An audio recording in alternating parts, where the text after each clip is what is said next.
Thank you. Let's go to some bigger picture items, and then maybe we'll return back to some specific programmatic matters.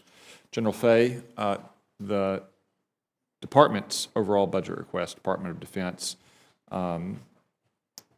is still less than the recommended level of funding growth by the National Defense Strategy Commission. I understand that the Air Force, like the other services, had to make some tough choices. Can you tell us, given these constraints, where do you see the most risk in your department's budget request? Mr. Chairman, thank you. Essentially what we've seen and what we've heard from some of the other folks that have testified is 3 to 5% is what we need to do to be able to modernize and maintain the readiness of the force. 3% above inflation is roughly what it takes to help us start getting at the readiness issues that we've had, with 5% roughly above inflation of about what it would take for us to be able to get after the modernization. So, and I think that kind of addresses where we're taking the most risk in the department. We're always in that balance, if you will, between readiness, modernization, and capacity, and I think we've already heard some of those tensions in the testimony today.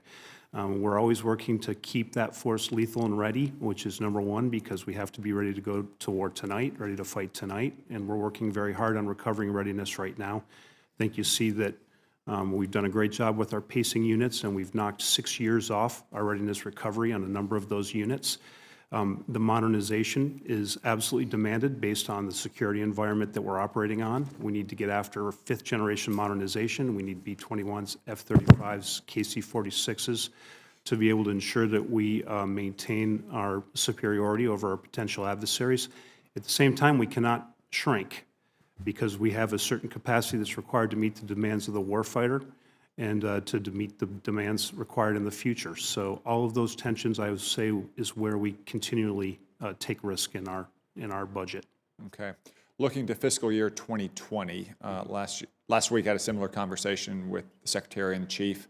Some of the testimony we heard last week is couched in terms of a return to sequestration. I think that's highly unlikely given what we've seen over the last 6 years of stop and start budgeting practices and getting 2-year agreements to lift the budget caps and then pass spending bills. I want to probe a little more deeply here, and you can go into more detail perhaps than we were able to last week, about a different scenario, one that we haven't seen, but some in Congress are starting to propose, which would be a full year continuing resolution.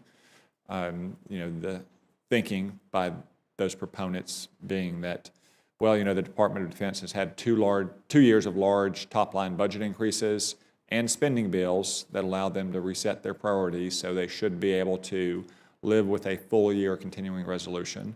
Could you explain to the committee why that might pose risk to the Air Force? So, Mr. Chairman, there's essentially a significant impact on us if we are under continuing resolution. Essentially, the 2 big impacts are we're not able to do any sort of new start program, and there's also military construction impacts on us. Specifically, if we were under a CR for approximately a 6-month period, there would be at least 16 new mission MILCON projects that would not happen. There'd be another 18 military construction projects underway that would not happen. We did a rough look, and if it was a 6-month CR, you'd be looking at 89 programs that would not be able to start. Those are things like our next generation GPS. They're like F-22 modifications. They're like F-35 modifications. Very important required warfighter requirements. Our readiness gains would begin to eke out, and then we would also anticipate our desired growth of the 4,400 airmen that we were looking for in the 20 budget would not happen. So, sir, those are real specifics. Now, sir, if it goes all the way to a year and we hit sequestration, you heard the Secretary and the Chief testify to the draconian impact that would have on us if we hit those BCA caps. You're talking about things in rough order of magnitude, $29 billion, 4 times what we had during the last sequester. Our entire military personnel count is 31 billion for an order of magnitude on how gigantic that is.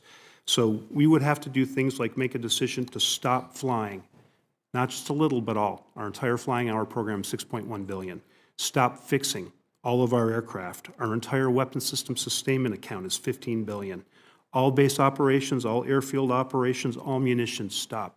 Or you could trade all science and technology, All procurement on such things as B-21s, KC-46s, F-35s, next generation air dominance, all of our space investment would be gone, and all our fourth and fifth generation modifications. So if we get to BCAs, they're draconian. Bad on CR, very frustrating to get anything done and to advance the ball in lethality and readiness modernization and doing things faster and smarter. Okay, thank you, General Fay.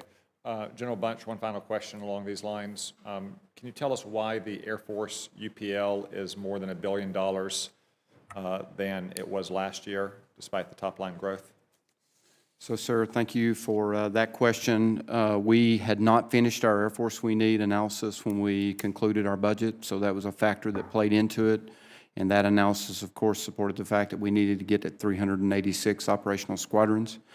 The unfunded priority list that the chief provided gives Congress the option to jumpstart us and accelerate us toward building to that Air Force we need by allowing us to buy additional fighter and air refueling capability. Those are two of the ones that must increase in the Air Force we need analysis. The other part that's in our unfunded priority list is $579 million to recover readiness losses if we are unable to get a supplemental to support Tyndall and Offutt. Right now, we're cash flowing that so we can keep those efforts going forward. We'll have to take it out of somewhere, and those will be readiness things we won't be able to get at. And that's a result of the stalled disaster supplemental spending bill, correct? Yes, sir. Thank you.